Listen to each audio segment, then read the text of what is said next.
যার পরিচয় জানা যায় না তার সাথে সঠিক ব্যবহার করা সম্ভব হয় না।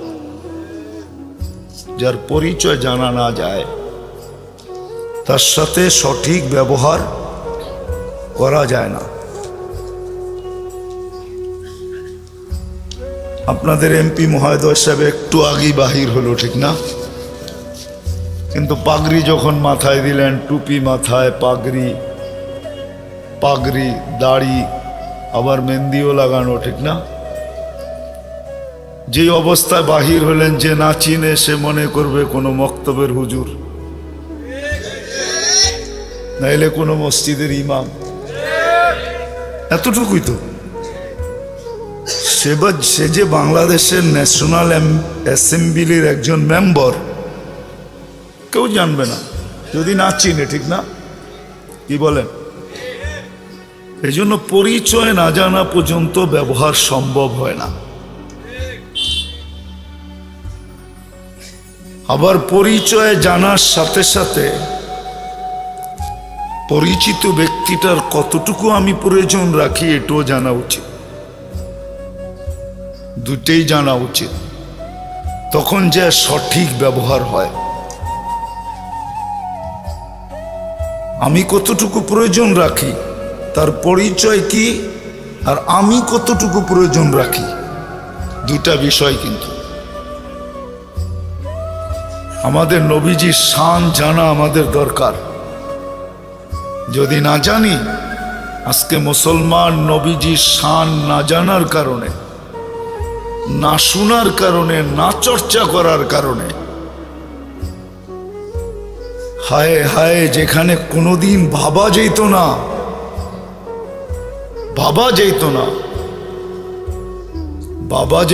কোনোদিন, কিন্তু আজকে ভাবতেছি না, চোখে দেখতেছি। যেখানে কোনোদিন ভাবাও যেত না, কিন্তু আজকে চোখে দেখতেছি আমরা। শুধু রাসূলুল্লাহ সাল্লাল্লাহু আলাইহি ওয়াসাল্লামের শান না জানার কারণে, পরিচিতি না জানার কারণে, আমি কতটুকু প্রয়োজন রাখি এটা না জানার কারণে আজকে আগাছা তৈরি হইতেছে, ঠিক না? বোঝেন তো আমার কথা? বোঝেন তো? আগাছা তৈরি হইতেছে। লোকাল আগাছা হইতো তাহলে মেনা নিতাম, কিন্তু ইম্পোর্টেড আগাছা, বাহির দেশের থেকে আইসা, ভিন দেশের থেকে আইসা আমাদের দেশে আগাছা তৈরি হইতেছে। আমাদের দেশের পরিবেশ নষ্ট হইতেছে। আমাদের দেশে কি বলে, শান্তি শৃঙ্খলা, এগুলো সব বিনষ্ট হওয়ার পথে চলতেছে, শুধুই আগাছার কারণে। যা হোক, যেটা আমি বুঝাইতে চাইতেছিলাম, আমি ভাবতেও ছিলাম যে এটাই হওয়া উচিত আজকে, কিন্তু আয়সা দেখলাম যে না, রাসূলুল্লাহ সাল্লাল্লাহু আলাইহি ওয়াসাল্লামের শানের সম্মেলন। আমরা আসলে বেশিরভাগ মানুষই জানি না যে আমাদের রাসূল সাল্লাল্লাহু আলাইহি ওয়াসাল্লামের শান কত বড়, ওনার শান মর্যাদা কত বড়। যদিও আলোচ্য বিষয়টা অনেক লম্বা সময়ের দরকার ছিল, কিন্তু বিভিন্ন প্রোগ্রামের কারণে আমি মনে হয় বেশি সময় দিতে পারবো না। কেননা আমি এখন কথা শুরু করছি 11:30-এ। দীর্ঘ রাত পর্যন্ত কথা হোক, ফজরের নামাজ পড়তে না পারা আর দীর্ঘ রাত পর্যন্ত কথা শোনা, এটা কোনোদিন আমি সমুচিত মনে করি না। কেননা ফজরের নামাজ শুধু নামাজ না, ফজরের নামাজটাকে বলা যেতে পারে জান্নাতের সার্টিফিকেট। হ্যাঁ, এই জন্য কোরআনে ফজরের নামাজের নাম ভিন্ন। কুরআন আল ফজর লেখা, কুরআন আল ফজরি, ইন্না কুরআন আল ফজরি কানা মাশহুদা। ফজরের নামাজের নাম পর্যন্ত আল্লাহ কোরআনের সাথে সংযুক্ত করে রাখছেন। এই জন্য ফজরের নামাজের গুরুত্ব, ফজরের নামাজের যতটুকু গুরুত্ব, ওইদিকে যদি দেখি তাহলে কথা অতি সংক্ষিপ্তে শেষ করলেই ভালো হয়, কেননা সময় আগেই চলে গেছে। এই বিষয় নিয়ে অনেক লম্বা কথার দরকার ছিল, যে আমাদের নবীজির শান। শুধু একটা আয়াত দিয়ে আপনাদেরকে আমি বুঝাইতে চাইতেছি কত বড় শান, আল্লাহর রসুলের শান কত বড়, শান মর্যাদা কত বড়। আজকে যেরকম রসুলের মর্যাদার জন্য আমরা সেমিনার করতেছি, সম্মেলন, আল্লাহ কিন্তু আরশের নিচে 2টা সম্মেলন করছিলেন। কয়টা? একটা হলো আমাদের সাদা কাগজে সিগনেচার নেওয়ার জন্য। সাদা কাগজে সিগনেচার বোঝেন? আমরা কিন্তু সাদা কাগজে সিগনেচার দিয়ে দুনিয়াতে আসছি। যদিও আমাদের সমাজের হাজারো মানুষ পাওয়া যায় ইচ্ছা স্বাধীনতার কারণে হারায় গেছে, এখন আল্লাহকে মানতে চায় না, রসুলকে মানতে চায় না, ইচ্ছা স্বাধীনতার কারণে। ইচ্ছা স্বাধীনতা বোঝেন? আল্লাহ কিন্তু আমাদেরকে ইচ্ছা স্বাধীনতা দিছেন।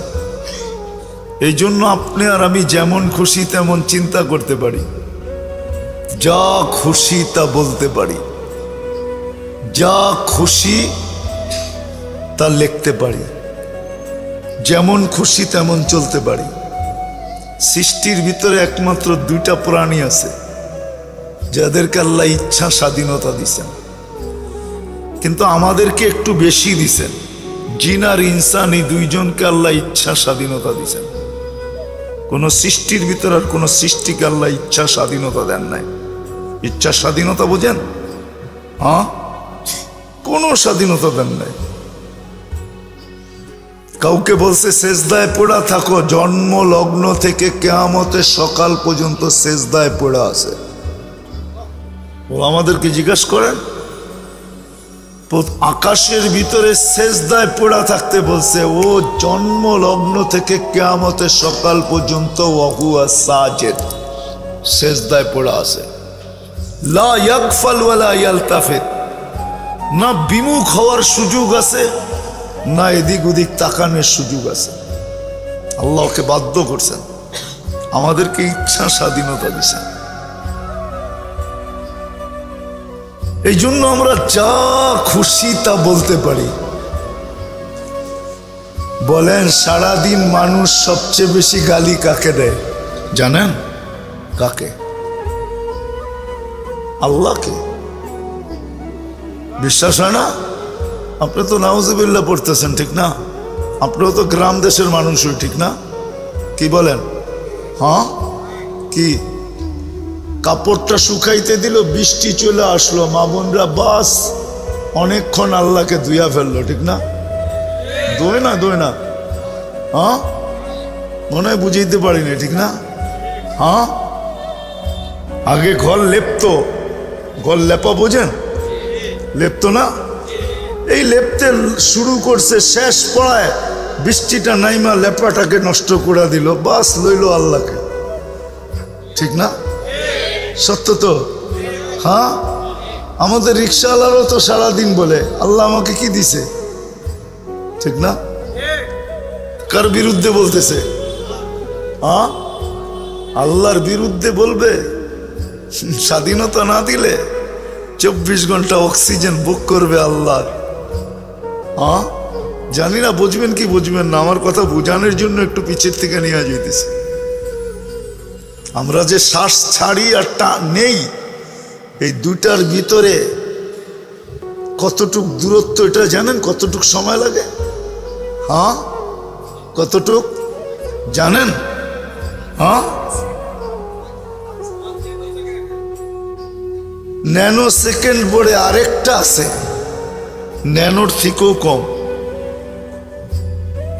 এতটুক সময় লাগে, 1 সেকেন্ডেরও কয়েক ভাগের 1 ভাগ লাগে ছাড়তে আর টানতে।